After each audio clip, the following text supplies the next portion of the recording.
I'm ready. Maybe I should put.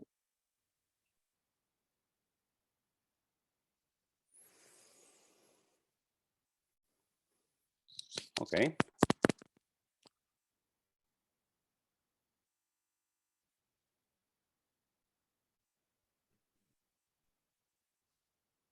Do you hear me? Anybody there? Yes, we're just waiting. Now it's good because we're live Okay. on Facebook. So hi everyone. Thank you for coming this morning, this afternoon, or this evening to join us to speak with Bogdan Theodor Olteanu about Me and Mrs. Her Revenge. And we'd like to thank our partners first. So Northwest Film Forum, Arcs Detroit, and Arizona Film Festival, among others. And yeah, I think we're just very excited to speak with Bogdan more about the film. So let's get to it. And I guess, Bogdan, my first question with this film was that how did you come to this story, and kind of what drove you to create this kind of film in the current moment? So yeah, if we can get started with that, that would be great. Okay. I think that I think the genesis of the film it's very closely related with a story that I witnessed around me. I had a close friend, a woman that passed through something that resembles the subject of the film. It's not an exactly the same story, but there are the same dynamics. And I was very impressed by the fact that she needed a lot of time to get some kind of closure and put some order in this kind of incident. And I always was struck by the fact that although she's an very smart woman, she's an activist for the women's rights, and she's part of some NGOs that are working for LGBT causes. She needed a lot of time to to make a decision, because what I found is fascinating is what happens when you have a set of principles of values, but they are put it in to test in a personal life, and they are conflicted with love, for example. So then it gets very complicated. I mean, all the principles and all the values that we believe in and that we can put very easily in a piece of paper, when tested by real life, when can be a source of conflict and of drama. And so she went through this kind of ordeal, and in her case the principles won. They were stronger than love, but it took her some time to get to this process. Yeah, and I love that it's such a human film, and Mia is such a human character. Like, she's not perfect at all. Neither are people. So I really appreciated that. And I guess following with what you were saying, it's so much of the film is about her trauma, and I think working through her trauma of the event.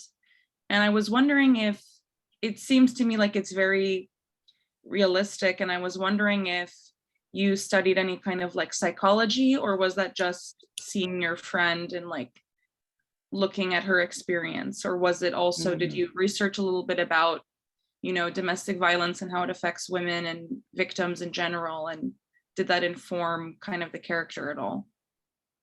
I once one that I was very close to her in all that period, and I was witnessing her firsthand, her trauma and her responses.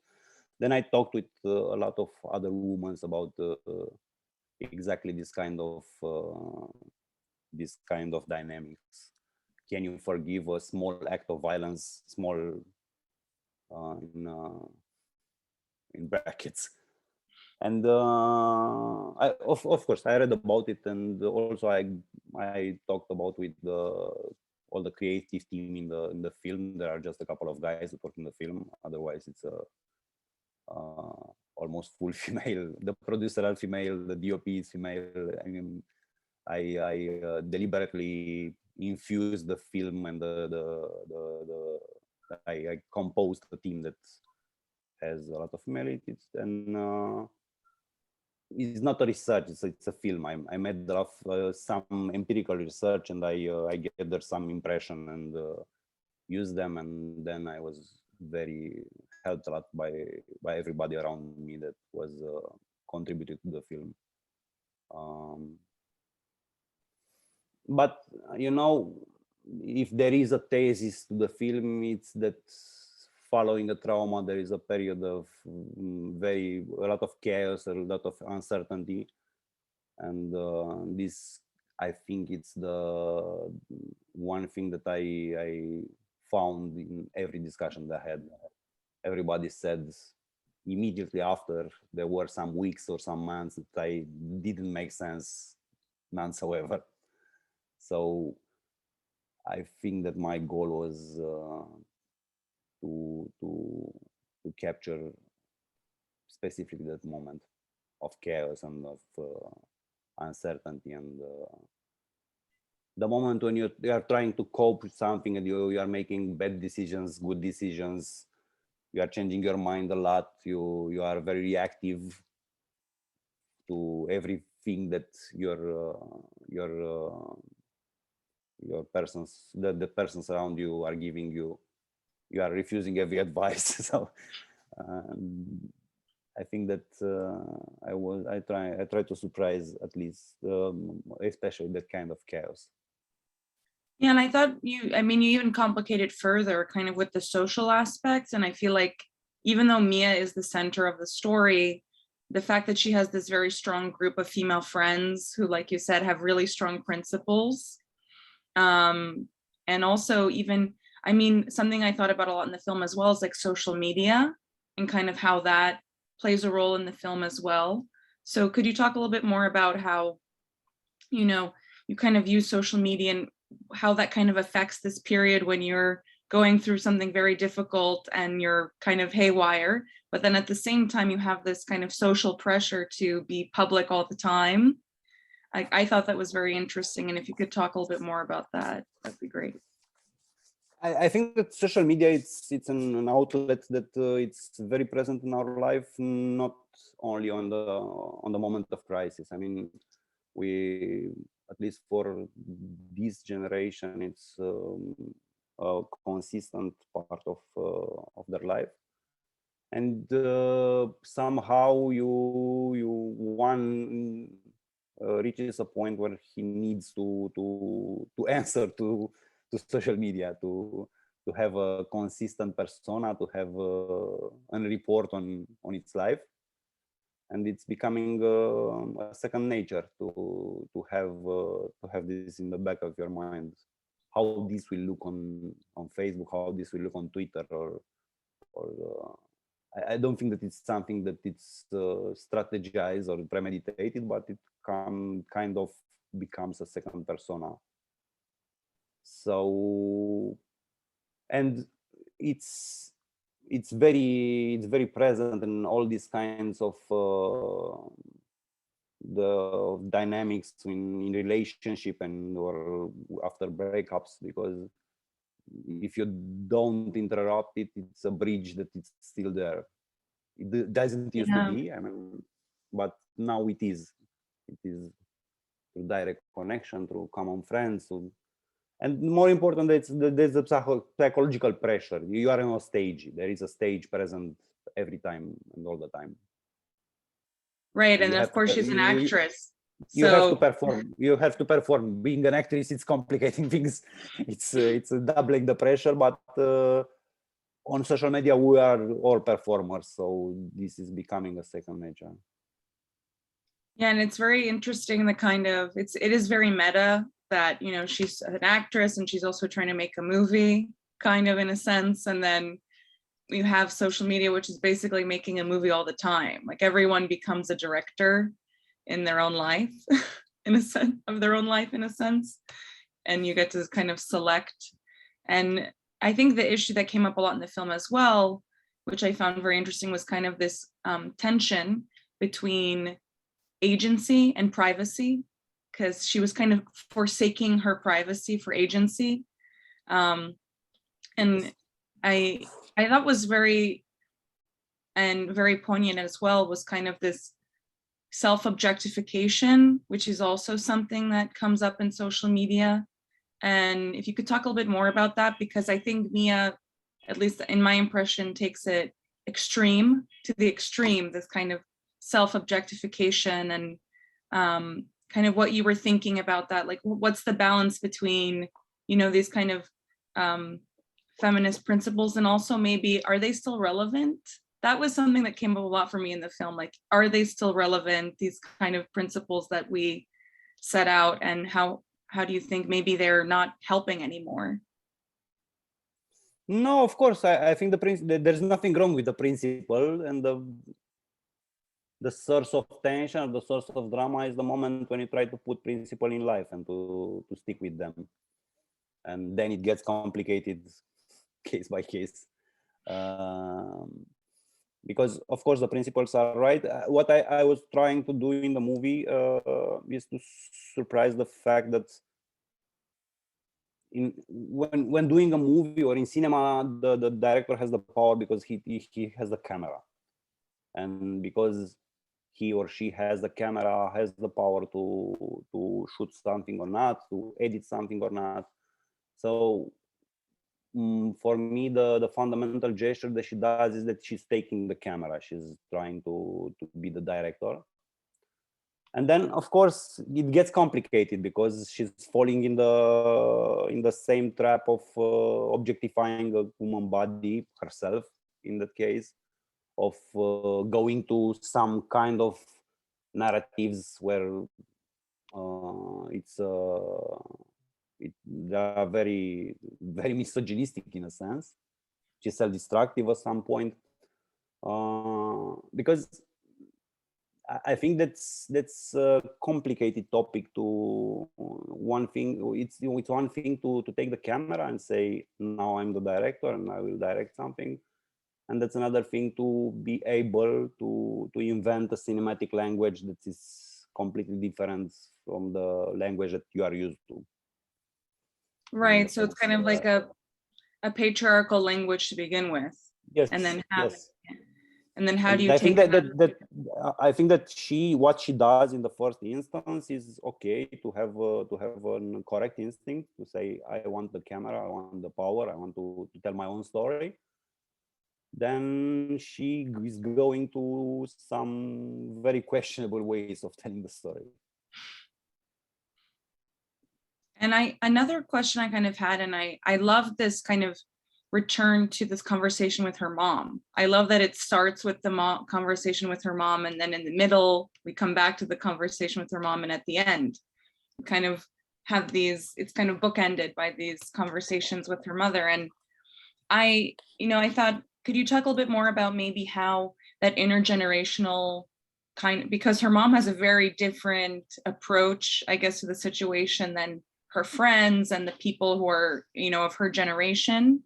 So if you could talk a little bit more about maybe how in Romania in particular, this kind of younger generation and the generation that grew up during communism have a different view of these issues of, around domestic violence and relationships and these kinds of things.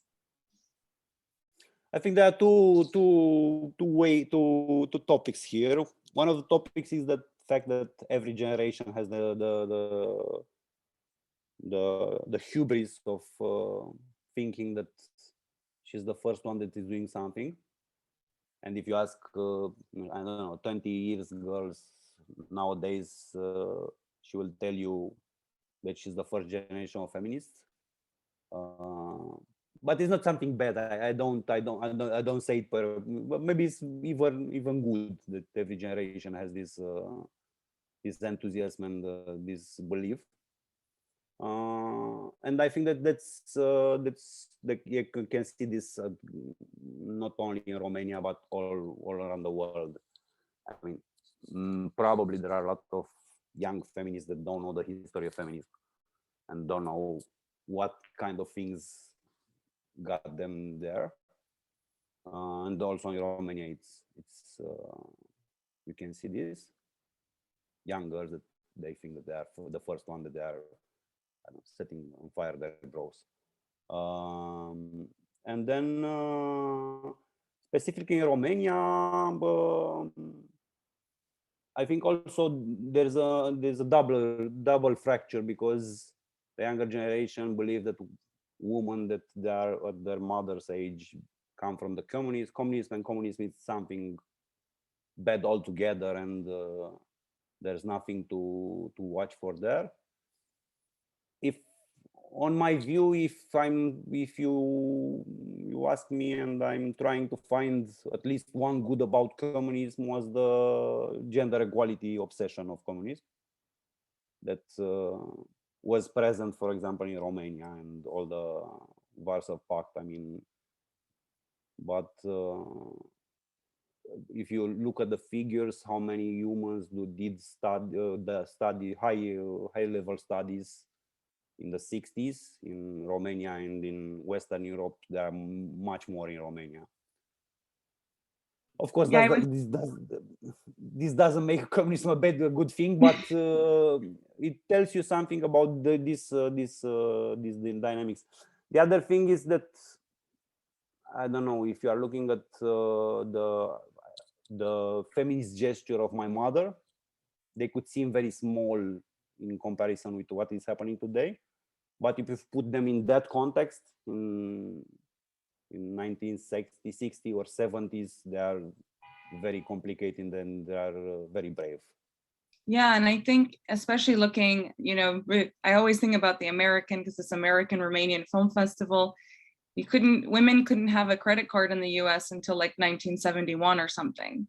So it's in a weird way, and I grew up with, a Romanian mom, and she was a doctor, and for her that was very normal. And in the US, I didn't have a lot of friends whose moms were doctors, because for them, they were like fighting against admissions, against this. It was a much more normal thing, like you said, for women to be a physicist or an engineer than in the US, actually. So it's there were informal policies of positive discrimination. Yeah, and they had really worked for this. and it was also, but I think again it's that double-edged sword, like you said, where communism had this kind of, you can be a physicist, but at the same time the dynamics in the home, from what I understand, didn't change too much. Like women were still yes. No. Yeah. You had to keep the home, you had to take care of the child, and so on. I mean, there was a fracture in the discourse. Mm-hmm. But so coming back to your question, I think that it's interesting to see what's happening when you put the two generation in this, because I think that older generation knows how hard had to fight for a lot of things that now are normal. And I don't know, it's a small example and a stupid example, but my mother had a huge fight where she worked because she refused to make coffee. She was the only woman. It happened in the 70s, and there was this big meeting, management meeting, blah blah blah, and she was the only woman in the room. And at some points, because the meeting was very long, there was this topic, who's making coffee, and everybody was looking at her.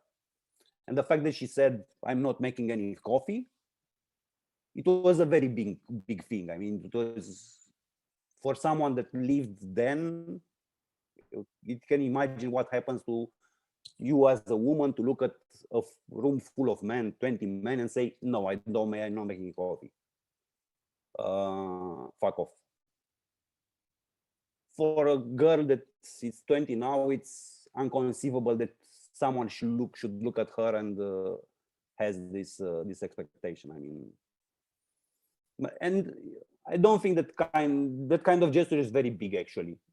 From small gestures like that, small fights at the level of I'm not making coffee, came some change.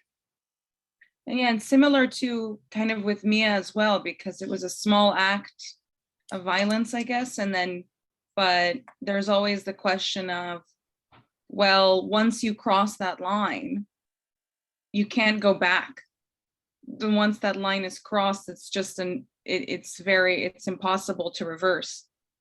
And I see her struggling so much with that through the film, really thinking, is this really the only time? Or is this just the beginning of something that's going to tumble into unlivable, unbearable situation? And that's, I think, like you said, I think the kind of feminist postulate is like, once that happens, that's it.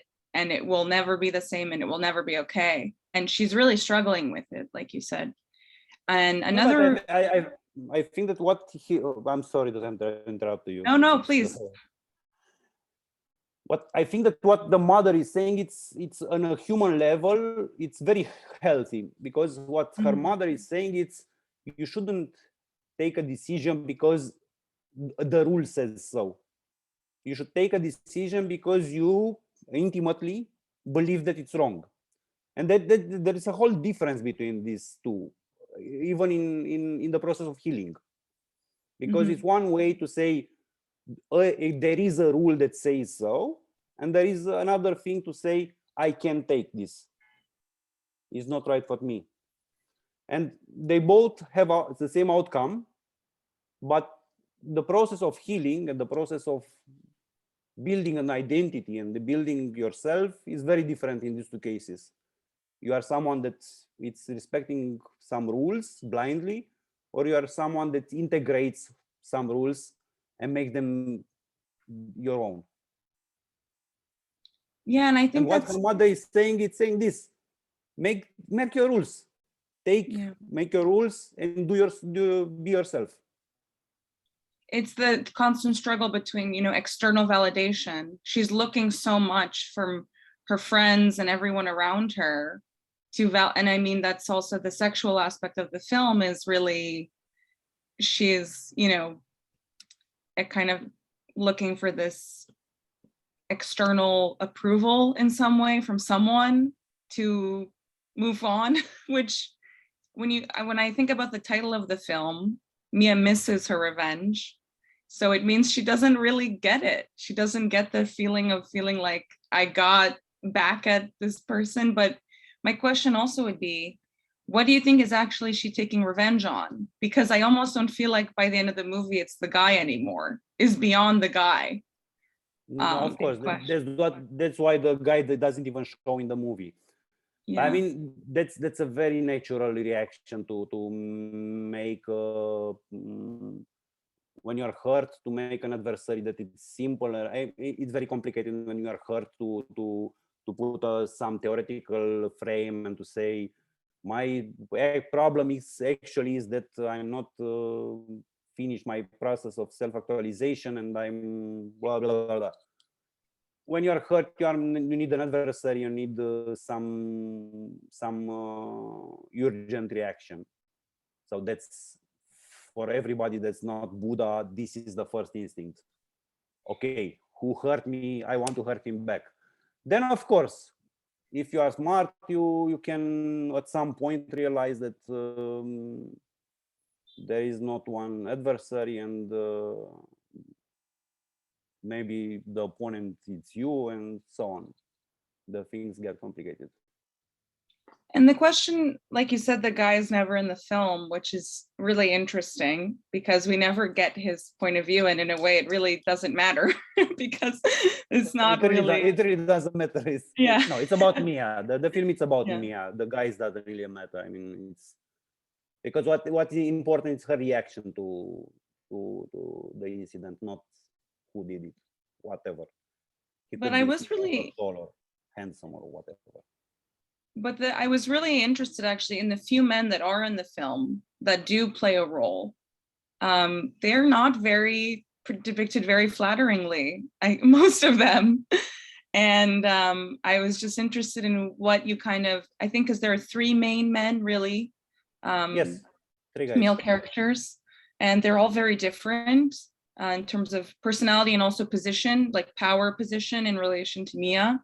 And I was wondering kind of what were you trying to demonstrate with those characters and how they fit into her story? I don't think that there's an I would object to the word demonstrate because I think that my my hypothesis was, if she does want to do this sex tape, what kind of guys she finds around her, and that was that kind of guys. I mean, some colleague actors of certain ages, the director she works with. I mean, they're the male presence in her life predominantly. And then I took the effort to imagine their reaction or their possible range of reaction. And of course, it's when if something like this is happening so out of the context and so shocking to, I think that the men are easily going to be ridiculous if you take them out their door, or the comfort zone. If you take them the initiative, you put them with the back on the wall and say, I want this. And it gets complicated to them to work with something so straightforward.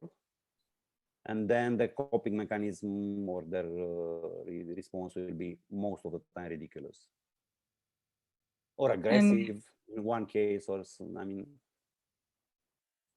because Right. it's not a posture that they are used to it.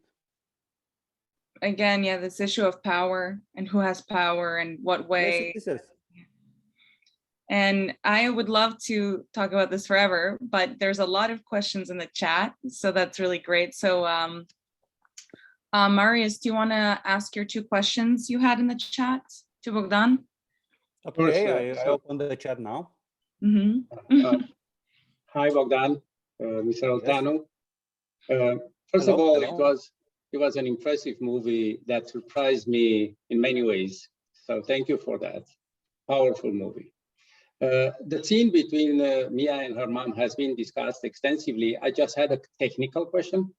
It was a pretty long dialogue, and it seemed to me that was shot in one continuous take. Is that true? They managed to maintain that dialogue for 5-7 minutes, how long it was in one shot? Yes. There is all the takes with the Ioana and her mother. Maria Popistașu is playing her mother. There are all one shots, and also the with the guys there were one shots, but I have to cut some parts of them because they are too long. So that again was impressive. Congratulations to the actors and to you for they are very good actors. Yes. Yeah, and my second question has to do with some of the language used in the movie, and I was curious if actresses, Ioana Bugarin, Ana Maria Guran, and the others, who are the same age as their characters, would use the same type of vulgar language on set when talking to each other as their characters do. So is that typical to 20-some years old Romanian girls or actresses? Is that realistic, or it was for the purpose of making the movie even more impactful? No, yes, it is, and I have even an explanation for this. I think that's a very natural act of the rebellion, because they came from an environment, namely the faculty in ATC, in University of, how do you translate ATC? Theater and Film University in Bucharest. Yes. Okay. Which is very conservative and very very rigid in this aspect, and everybody, the teachers there, at least the acting teachers, they all live in the somewhere in the 70s, and nobody's swearing, and everybody's playing Three Sisters, and if there is a contemporary text, they are skipping the curse word out of it, and so on. They are living in a fantasy world. So I think that at some point there is a nice and natural act of rebellion to say, but I can say fuck. It's a word. I mean, and I can even overuse this word. And I guess it takes a couple of years to get used and get bored to say fuck every 3 words. But the rebellion and the satisfaction to say, okay, I'm gonna play theater or a film and I'm gonna say a lot of fuck, it's good. It's healing. Okay, thank you. Yeah, it reminds me of My Fair Lady a little bit, with the speaking beautiful, and then that kind of tension. Yes, it's everybody said that they are playing I love Chekhov, but they are overplaying. Everybody's playing Chekhov. But there is nothing in the curriculum that's up to this the 22nd century, not 21st century. It's terrible. It's a very good school of acting, but it has some flaws. Otelia, do you want to ask your question? It was more than a comment, and I think he kind of indirectly answered it, because I was wondering if there was really a real gender equality during communism, or it was more of a party speech, propaganda. Because and you answered the question. You said that actually the women in the household were still facing, challenges that are not over even today. I mean, it's still the same. Yes. No. It's the same. It's the same thing. No, there was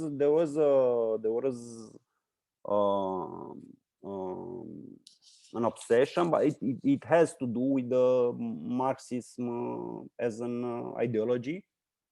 Because when you are saying we want equality means between genders, between social stratas. I mean, there was the same obsession with taking people from a rural environment and going to them and putting them to study and so on. I mean, it wasn't only on gender equality, but of course that speech had his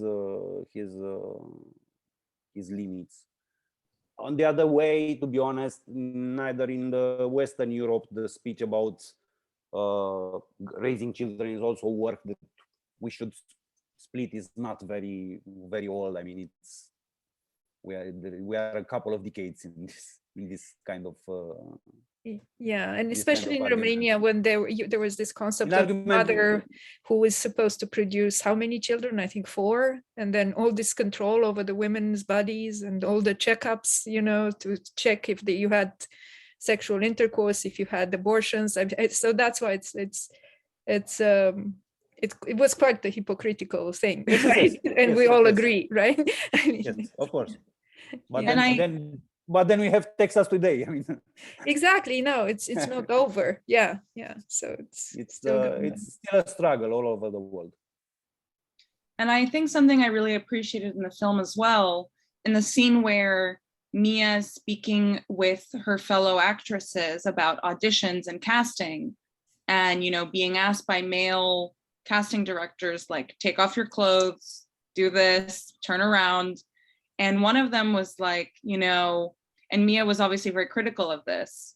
And one of them said, I'm from a village, and like, if I don't get this role, like, my life is like, this is dependent on my life. And the issue of class, because I think that's something obviously with communism doesn't exist.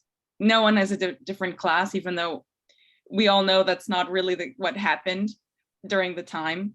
But this kind of this intersection, I think, of class and gender was quite pointed, and I thought that's kind of something that I hope that's more the direction maybe of these films, because it's an issue that I think gets overlooked a lot, in feminist discourse is that, you know, some women have access to, like you said, put these things into practice because they're in a certain position.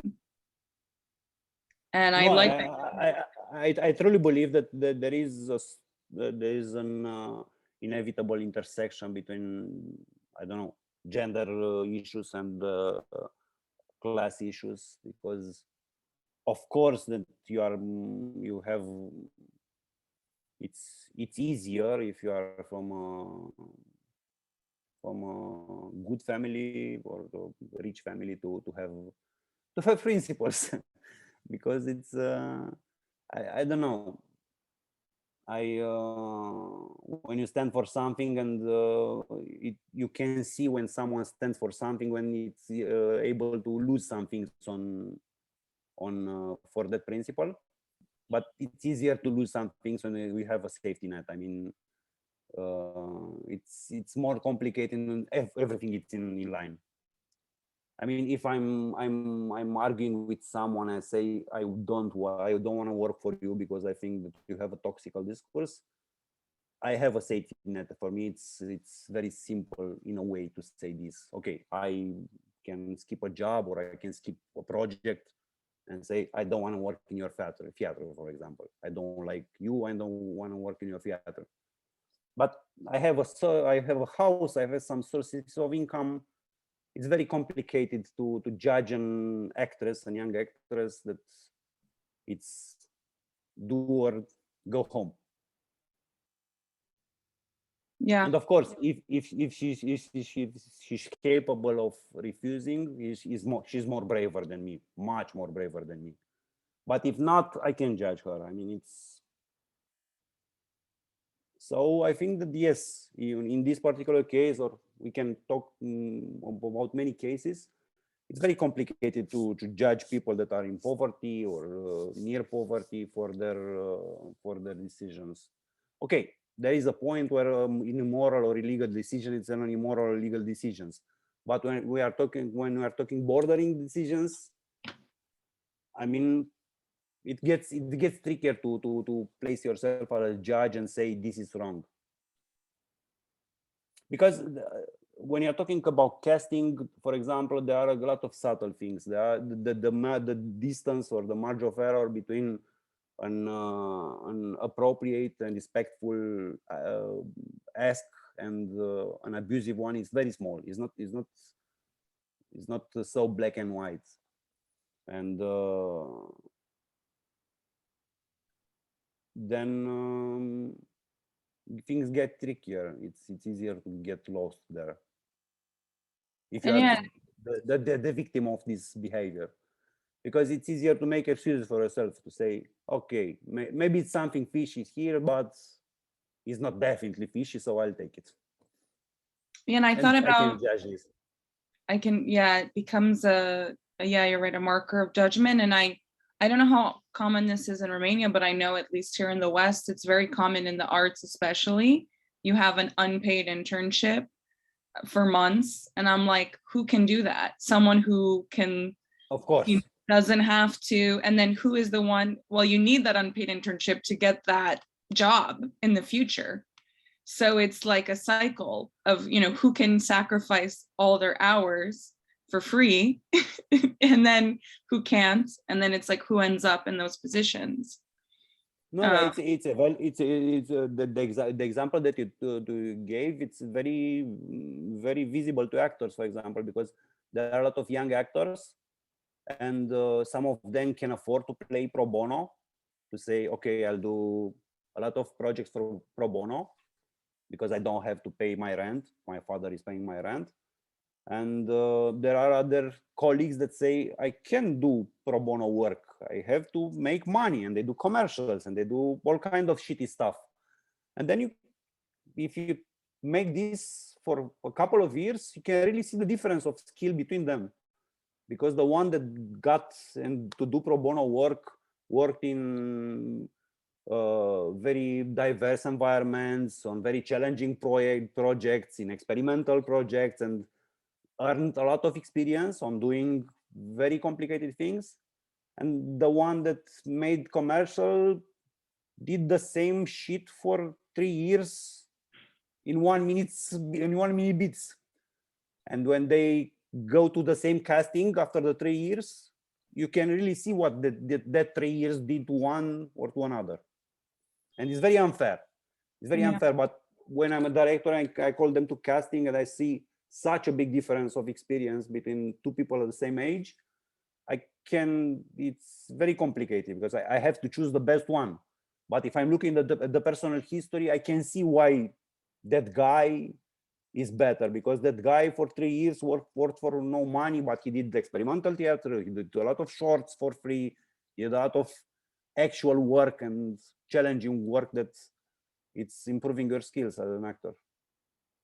Definitely And a very, again, very tricky and unfair kind of way of yes, that yes, it it's is very right unfair. now. So I'm It going to is. open the floor to questions. If you want me to ask your question for you, just let me know, but I would love it if you asked it yourself. I think that's always the best. So I have more of a comment. Oh, I'm sorry, Irina. Because for me, you present Mia in a sort of journey from a victim of a small abuse, but symbolic nonetheless.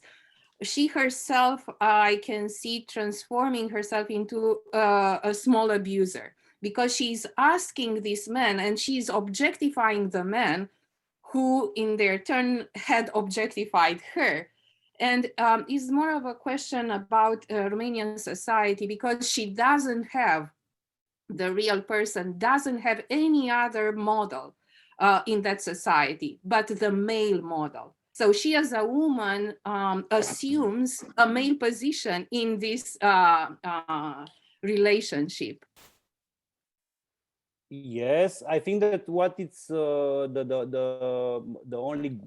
one good thing that I could say about Mia for sure is that she's asking for consent. I mean, she's not hiding the camera. She's not doing anything behind the guy's back. So of course that she's somehow abusive because she's putting a lot of pressure. She's playing the sexual cards, but nevertheless, she's asking for consent, which the guy that slapped her didn't ask.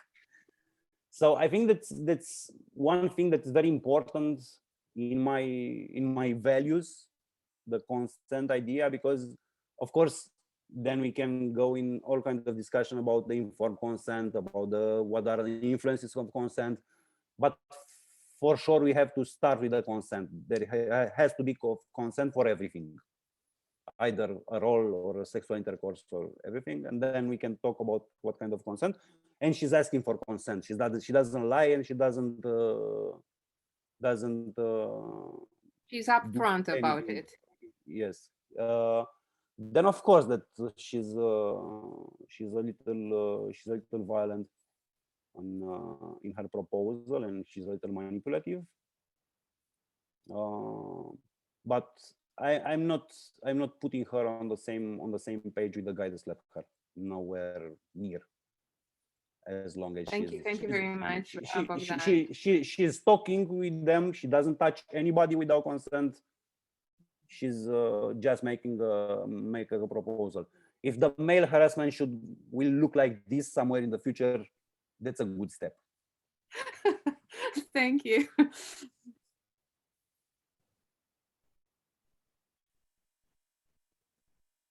Can I ask my question now? Of course. So, Bogdan, in the morning, and it just kind of surreal a little bit. In the morning, I talked to an immigration lawyer here, whose main clients were women abused by either who came here with their husbands. I mean, from back home, came with their husbands or married American, and she made a comment that it comes a lot from the mentality when the women are afraid to speak up. So I wonder, is there any progress, or are you using your art to make any products to change that type of mentality, to kind of not expose, but give the woman the tool to fight back?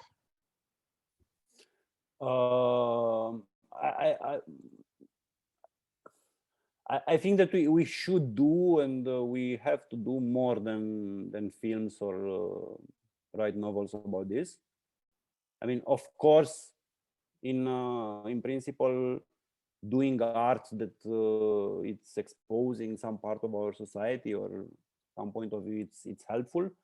But I'm not kidding myself that this will really change things. I mean, it's a more complicated process, and it has to start with education. It has to start with it has to start with the government really doing something about this.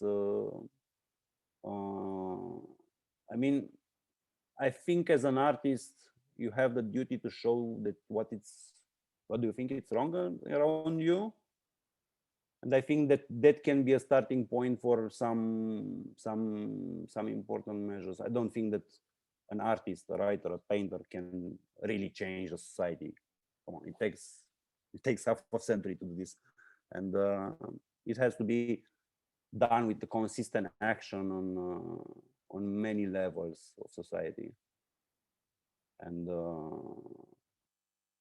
I don't know, because there is a question when he's slapping. There's a question when he's slapping somebody hurting. The social answer has to be every time. I mean, it doesn't have to be an issue, a discussion about this. I mean, and unfortunately, in Romania, the legislation and the behavior of all kind of governments, no matter the political color, that is very permissive in this area. I mean, it's a mess to have to report an act of domestic violence in Romania. I mean, it's very complicated. Even how do you say plângere? La poliție? Complaint, to make a complaint. It's very messy even to make a complaint, because the procedure doesn't protect the woman at all.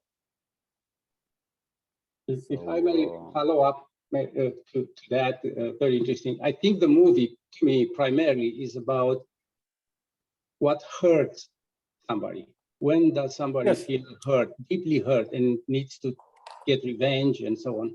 And it's beautiful how in different scenes, Mia is either offended above and beyond by things like somebody who even attempted to slap a friend but didn't, just thought of it, and doesn't object to really being hit hard by one of her friends over the face. I hope that was done only once. You didn't rehearse that too much, because those are powerful blows. So no, we didn't really rehearse it at all. With that. That was very good. Can you comment on that? What hurts people, in fact? I think that there are two answers. I think the societal answer, or the answer that society have to give, is that there are some rules and the violence, any kind of violence, it's unacceptable. Point. Nothing to discuss here. And this has nothing to do with the fact that I personally, on my behalf, and I can accept the violence. That's strictly my business. So if Mia is saying to her friend, because what happens in that scene is that Mia is saying to her friend, do you think that a slap is nothing? Give me a slap.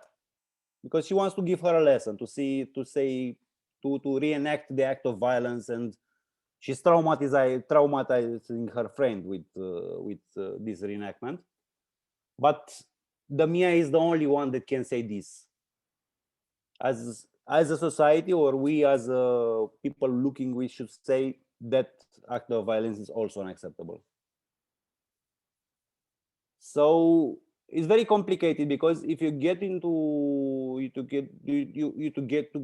into a very individualistic argumentation and say, but I don't have a problem with slapping, it's a sophism. That's my problem, but the society as a whole should have a problem with slapping. So actually, it's everybody should and could and will decide what's hurting or not, but this has nothing to do with what we should do as a society. We as a society, we should come to the conclusion that violence is unacceptable and should be sanctioned. And I think it's also really even more complicated, right? Because you do have one of her friends who's a lesbian who hits her girlfriend. And then you realize it's not even about gender anymore. It's really not. And it's, you know, this issue of agency and power and consent, like you said. Like if it's just that taking the agency, and she's like, I still love that girl, even though I hit her, you know, I still loved her. And in the same time, like you said, it's still unacceptable. Like, it's like that should never happen. And I think that that's what's really, I thought about, I don't know if you've read Andrea Long Chu, wrote this book, Females, where she says, you know, being a female is not taking up space and being male is taking up space. So it's not, has nothing to do anymore with gender. You know, even if what we deem masculine or male is nothing really to do with the people doing it anymore. Yes, I agree. I mean, I have a lot of acquaintances or friends that are in the LGBT community, and you can see abusive action or abusive dynamics of in the relations. So that scene that we are talking about with Silvana Mihai, with the talking about, actually it's a reference to my first movie, because she's the main character in my first movie, Silvana, and she's the movie, it's about a love story in between two girls, but Silvana is the first experience, and she has a lot of internalized homophobia.